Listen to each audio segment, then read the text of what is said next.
के भैले निनतिया गोतिन सब आई गोतिन सब आई हो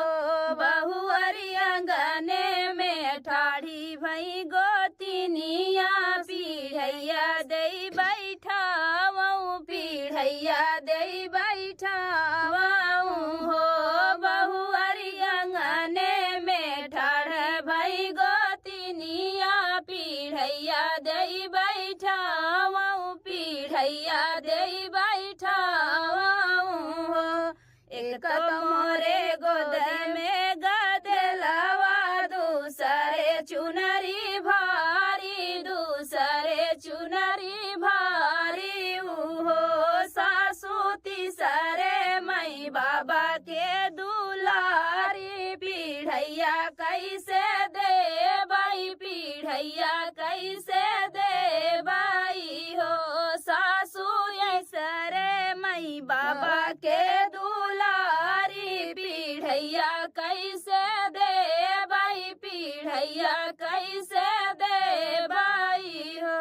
सुना मोरी सासू गोसाई तू मोरी ठाकुराइनी तू मोरी ठाकुराइनी हो सासू ले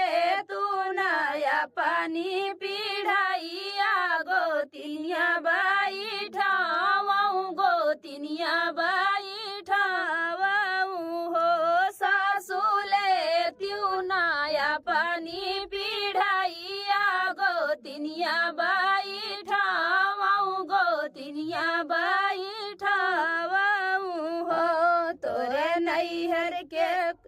तोहरे ने नैहर के लाला नवाना नैहर के चुनरिया ना नैहर के चुनरिया हो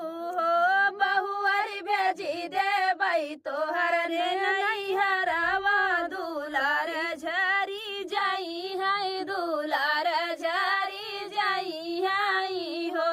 बहुअरी भेजी दे बई तोहर नैहरवा दुलार झरी जाई है दुलार झरी जाई है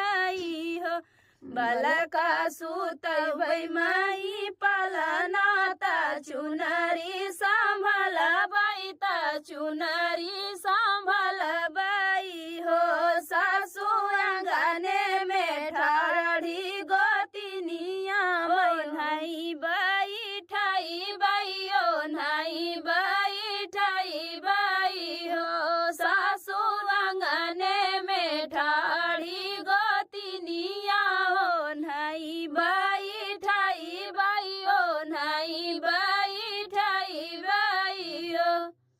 तो फ्रेंड शोहर गीत आप लोगों को कैसा लगा कमेंट बॉक्स में बताइएगा और दीदी के चैनल को ज़्यादा से ज़्यादा सपोर्ट करिएगा। बहुत बहुत धन्यवाद आप सबका।